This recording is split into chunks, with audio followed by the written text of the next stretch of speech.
এরপরে প্রশ্ন হলো, ছুটে যাওয়া নামাজের রাকাতগুলো নিজে আদায় করার সময় সূরা মেলাতে হবে কিনা।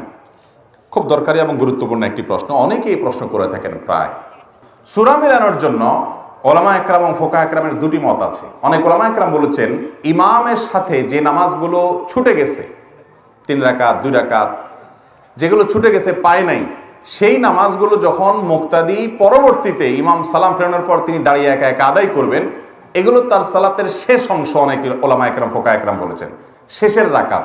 ইমামের সাথে যেগুলো পাইছে সেগুলো প্রথম দিককার রাকাত, আর যেগুলো ছুটে গেছে সেগুলোকে শেষের রাকাত গণ্য করেছেন। যারা শেষের রাকাত গণ্য করেছেন সেই মত অনুযায়ী সূরা মিলাবেন না।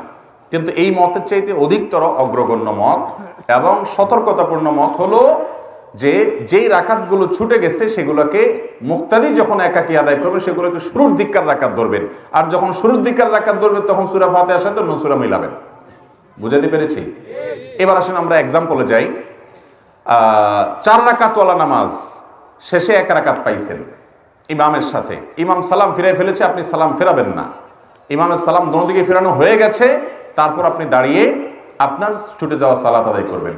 ছুটে যাওয়া সালাত যখন আদায় করছেন, আপনার প্রথম রাকাতে সূরা ফাতিহাও পড়বেন, সাথে সূরাও মিলাবেন। কেমন যেন আপনি সালাতের প্রথম অংশের রাকাতগুলো ছুটে গেছে ইমাম সাহেবের সাথে, সেগুলো আদায় করতেছেন।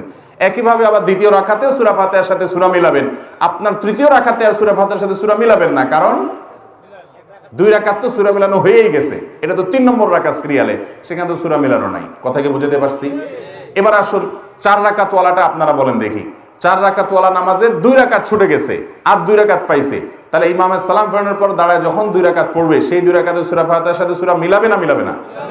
কেন মিলাবে? কারণ কেরাতওয়ালা 2 রাকাত তার ছুটে গেছে, সূরা ফাতিহার সাথে সূরা মিলানো 2 রাকাত তার ছুটে গেছে। তাছাড়া ওই 2 রাকাত তার নামাজের যেগুলো সে পরে আদায় করতেছে, এটা নামাজের প্রথম অংশ ধরা হচ্ছে, যার কারণে সাথে সূরা মিলাবে।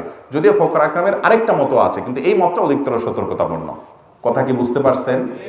তাহলে এই নিয়মে ছুটে যাওয়া রাকাতগুলো আপনি আদায় করবেন, ইনশাআল্লাহ বিদিনিল্লাহ সালাত হয়ে যাবে।